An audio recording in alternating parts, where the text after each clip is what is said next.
Dreaming is the safest way to delve into the non-terminal domain. Dreaming is also the safest way to engage in psychedelic trips which are not parameterized by one physical body. Everything that we dream is basically non-terminal, with terminal instantiation only occurring when we wake up. When we wake up and we remember the dream, we are imbuing our own terminal understandings into the dream, which is necessary for us to integrate the dream at all. But there are two relatively disjoint operations that are happening. One is the non-terminal operation, which is the dream itself, dreaming, meaning non-terminal consciousness is primary, and remembering the dream, which oftentimes linearizes, localizes, and generally visualizes and focalizes the dream, which can quite severely distort the non-terminal dynamics and mechanics of the dream. This is something that we have to be very careful of. The more we write down our dreams in sequence, the more we miss the fact that a sequence is a non-terminal distribution with punctuations, and those punctuations are events and objects. The events and objects are sequenced in memory, in our linear memory, through this terminal operation known as remembering. But we have to undo or at least soften the linearization and localization of our remembering operation so that we can actually begin to inhabit dreams as they are occurring and not allow remembering to distort or denature the non-terminal dynamics and mechanics of the dreams. Why? Because this is an entire sector of our consciousness that is being siphoned off and siloed away from our terminal consciousness. Something that I found very bizarre when I was a child. When I was a child, and in fact, most of us, we have vivid dream lives when we're children, and we carry those dreams into our terminal awareness, which is actually not fully crystallized. Part of what we're doing when we're physically developing is crystallizing our terminal awareness or consciousness so that we can function in this terminal domain. But issue with that is that we crystallize the non-terminal dynamics and mechanics of our consciousness right out of that terminal development that we're engaging in. Our physical body grows and we can gain coordinative capacities, and we start to reason on linear time, and we start to reason in terms of fixed localities or relatively fixed localities, and we toss extended cognitive and perceptual operations into a subset of fictional or magical operations known as paranormal operations. And we confine our cognition to our perception, rather than recognizing that perception is a waking terminal sub-operation of cognition. And cognition permits multi-body entanglement, experiences of multiple bodies, substitutions among multiple bodies, and interpretations of those substitutions as communications. This is what dreaming provides. So, when I was young, I would recognize that sequences of dreams were, and with a lot of guidance, by the way, this wasn't something that I just came up with on my own, but mainly my grandfather. My family used to discuss dreams at the family table whenever we would have breakfast or dinner, or when we were in the car ride to school, etc. And so we would interrelate our dreams and discuss the contents, but also the mechanics and dynamics of dreams. And this was something that normalized this double life and made my sister and I realize that dreams are basically occurring in this alternate non-terminal domain, and our job is to not remember them without severely distorting them so that we can integrate them into the terminal domain in various ways, whether it's through positive emotions, whether it's through information that we need to be carrying, whether it's through warnings or explorations, etc. There are many applications. Now, what we can call interdimensional, dynamic dimensional, extraterrestrial entities of a higher order are perceptible and can be communicated with in dreams directly, which is something that most of us have discarded, unfortunately. Now, this goes both ways. It'd be positively oriented or negatively oriented. I can discuss many, many negative orientations of these entities. But one thing that will essentially prevent the perception and communication with these entities is lucid dreaming. Why? Because lucid dreaming is a terminal approximation or replication of our terminal consciousness. Lucid dreaming is a recreational function. You know, you can generate objects, you can fly, you can float, levitate, you can experience human consciousness in an animal body, but anything that does not approximate a human body and human consciousness cannot be experienced in a lucid dreaming state. And that's because the mechanics and dynamics of lucid dreaming approach those of our terminal mechanics and dynamics.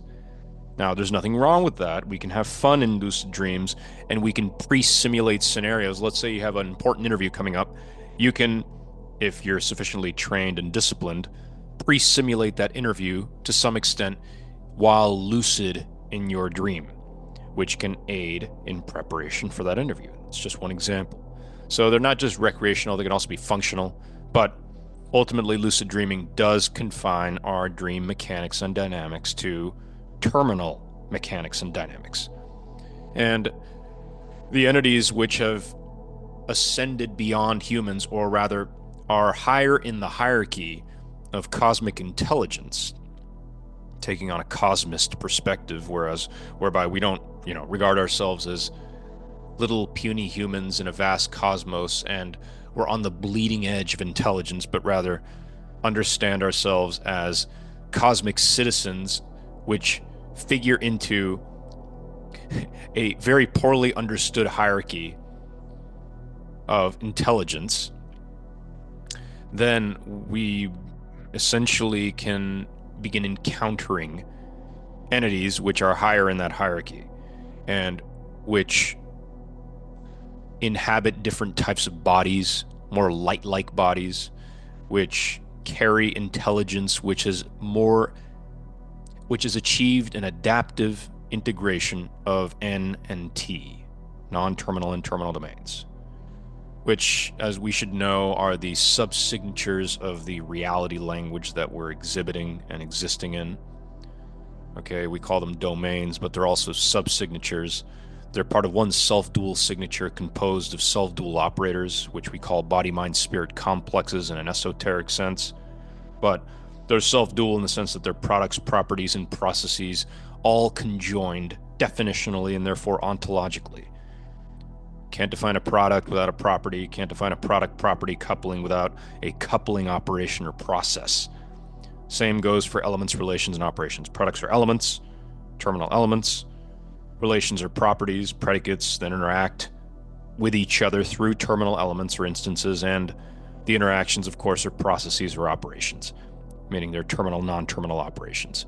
So this is what we were talking about with, defining entanglement in a generalized metaphysical mathematical context beyond quantum entanglement, namely.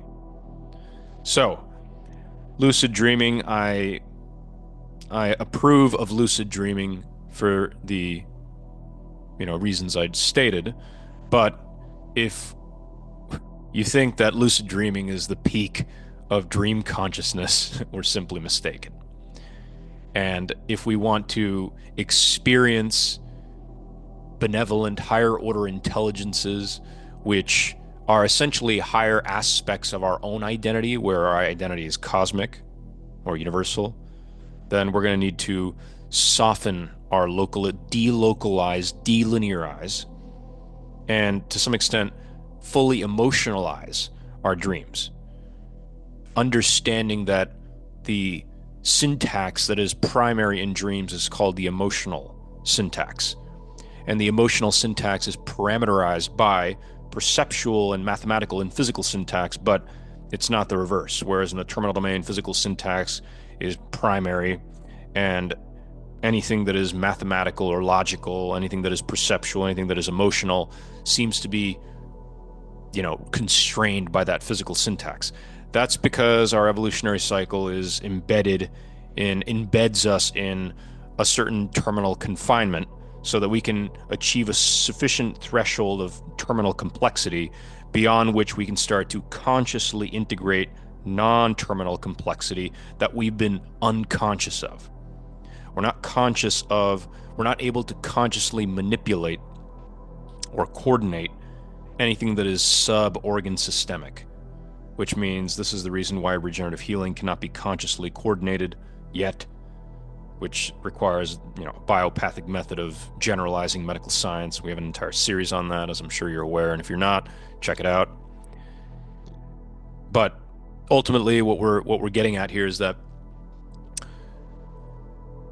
dream mechanics and dynamics are a gateway to understand self-dual structure, terminal, non-terminal structure, and teleodynamics, utility-seeking dynamics, where utility begins with cosmic self-utility, which is pure generativity, generating goals. Those are acting as generalized attractors.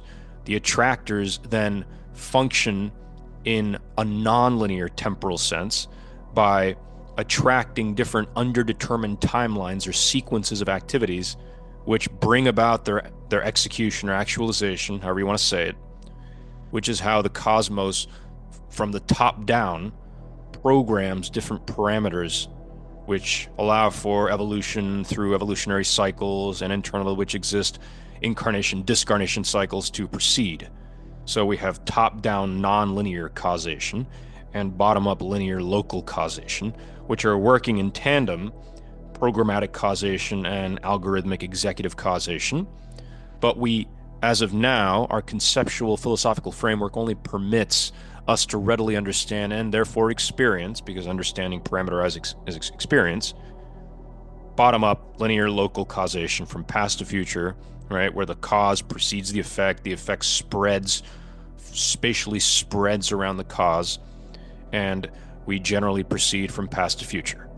Proceeding from future to past doesn't mean that we're reversing causation in a linear sense, but rather we're generalizing linear causation to non-linear causation, so that which supports non-terminal mechanics and non-terminal dynamics. This is what dreaming can allow us to do if we're terminally confined. If we understand our reality in terms of physical or mechanical confinement, then we can't see anything beyond physical objects. Whereas if we understand that physical objects are instantiations of properties and permit the interactions between properties, then we can start to understand objects as instances of properties and interactions between instances and properties as processes which are purely spiritual or metaphysical and are situated in a hierarchy of intelligence. But that hierarchy is unified into a heterarchy or a complete graph, a K-complete graph, whereby every single instance and every single property shares a unique relationship with every other unique instance and unique property in existence. Which means that technically, even though we have this hierarchy of intelligence, we have a heterarchy of consciousness which unites every single element, namely body, every single relation or property, namely mind, through mind-body interactions, which are coordinated through what are called souls or spirit complexes, using different terminology, which means that every spirit complex is conscious, no matter how much intelligence it exhibits. Now, consciousness goes from very fine, lower-order consciousness, atomic and molecular and cellular consciousness, to extremely dense consciousness, that of planets when conceived as body complexes, stars when conceived as body complexes, and ultimately the cosmos when conceived as a limiting body complex undergoing a limiting incarnation. So everything is conceived in terms of incarnation-discarnation cycles, or body-mind feedbacks, which are coordinated by spirit complexes, and those are what people traditionally call souls.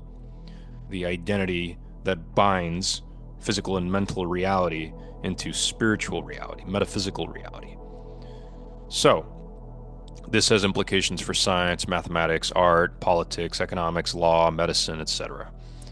Of course, the implications are nothing short of profound breakthroughs that, to some extent, require. This is not something that is, you see, if we allow these breakthroughs to just emerge casually according to a relatively disconnected hive mind where everybody is siloed off into their little disciplines and are barely achieving terminal complexity sufficient to barely begin understanding that, oh, maybe we need to be evolving beyond money. Maybe we need to be evolving beyond the idea that medical science is based on interacting with linear causal physical bodies. Maybe physics is actually just an executive sub-aspect of metaphysics, right? Maybe adversarial and inquisitorial systems are limitations based on inappropriate developmental dynamics that we're engaging in.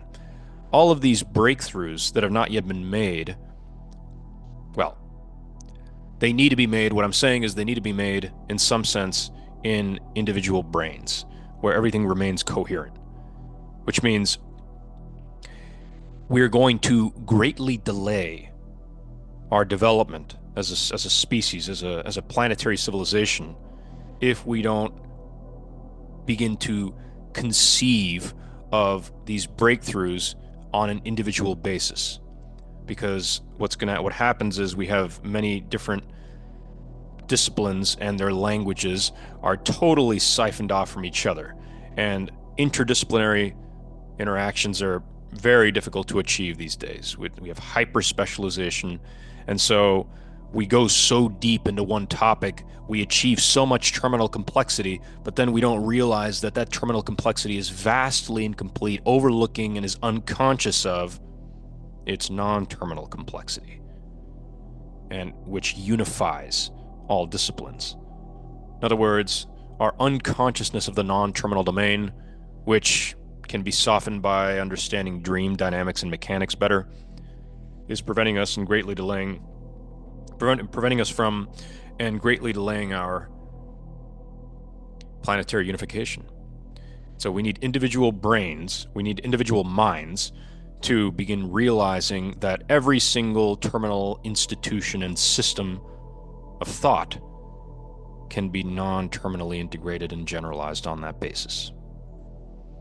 Which is what I'm attempting to do on this channel, but there are many people attempting to do this. However, there are very few people who attempt to do this within institutions because those institutions are so hyper-specialized and smother this kind of generalization. They have a kind of built-in immune system, and it's both innate and adaptive, which makes it especially difficult.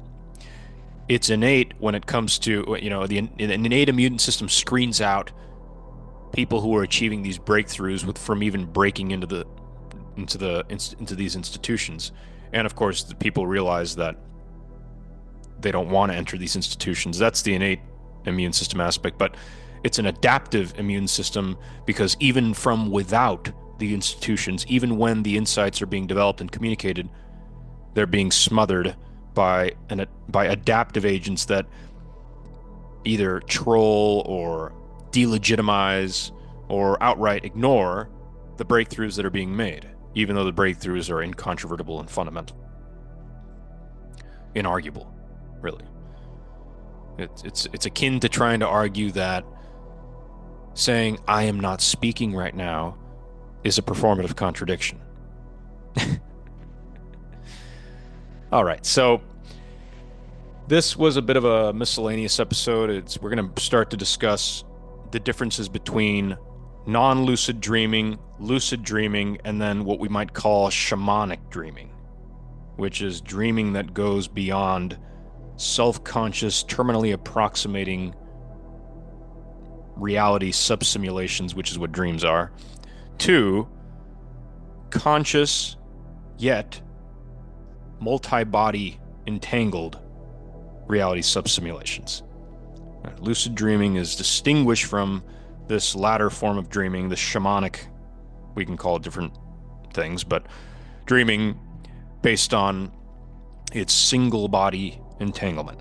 Now, you can do a lot of things with that single body that are not permitted in our classical environment, but multi-body entanglement. And once you're entering that multi-body entanglement, this is a qualitative distinction, which means you can experience, it's like the distinction between countable and uncountable infinity, right? There's really such a massive distinction here that we're going to spend most of this series discussing multi-body entangled dreaming as opposed to single body entangled dreaming. Now, we're experiencing a kind of very persistent, very granular single body reality subsimulation when we're awake, and it's shared by many other agents, and in fact supported by many other agents, but it's sourced by our non-terminal consciousness that is really being ignored and not understood. And that's okay. That's native to our evolutionary cycle. But the reason why so many more people are talking, even in scientific circles, are talking about consciousness and the soul and asking metaphysical questions is because as a civilization, we're reaching the terminal complexity threshold beyond which we have to start integrating non-terminal reality, non-terminal domain, which means every single physical object, physical property, physical process has to be understood as a physical non-terminal, physical non-physical property, process, and product or element, a body. And the way that this begins is on a very elementary level. We haven't yet even achieved the coupling of T and N. Once we achieve that coupling, then we can start to play with it and explore it.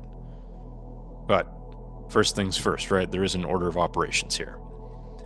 So, let's see any final remarks that we can make. I actually don't really lucid dream all that often.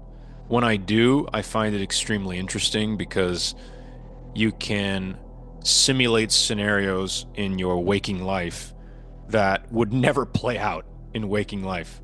The main instances of lucid dreaming I have are when I encounter long lost friends or acquaintances or people I once knew, and we spend what feels like a day or a week together, just sort of reacquainting ourselves and doing activities and getting to know each other. But those activities can range from, flying over mountains and, eating pounds of cake and pizza and never getting full. I mean, things that, are very, very fun and enjoyable with people who realistically we're never going to meet. And even if we did, we wouldn't be able to, spend weeks or days getting to know each other like this. And so I'm not trying to, shit on lucid dreaming here, but it's qualitatively different from multi-body entangled dreaming. And when I say multi, there is an infinite set of bodies that we can begin inhabiting here, and it's not about the number. The distinction between single and multi has the most trivial fact of this distinction is that, yes, it's one versus more than one. But once you get into multi-body entanglement, you realize that it's not about experiencing the different bodies discretely. It's about experiencing the process of substituting between bodies, which means that the substitutions between bodies are the state transitions that we experience from moment to moment in our single body. And the state transitions we experience from moment to moment in our single body are the currency or information of our reality. So it's this upgrade. And yes, we can discuss what discrete experience, the way that we break into this usually is by experiencing a very different body from our own. And then, so, going from single to double body entangled dreaming. For example, I experienced what a bee experienced for most of the dream. And then right before I woke up, I experienced what, I walking out into the yard and seeing a beehive would experience. And this juxtaposition when I woke up was, I was able to remember, okay, I experienced two bodies here. What was the difference between that experience and why was I experiencing that difference, etc. That's how it begins. But then you start working yourself into multi-body entanglement, which means you start working yourself into event transformations that have to do with you becoming different events and you having a kind of spread, diffuse consciousness that perceives entire timelines of events. And the events, which means you identify with every single body within the event. And that identification is profuse with information. Right now, we're experiencing one body among many other bodies in single events.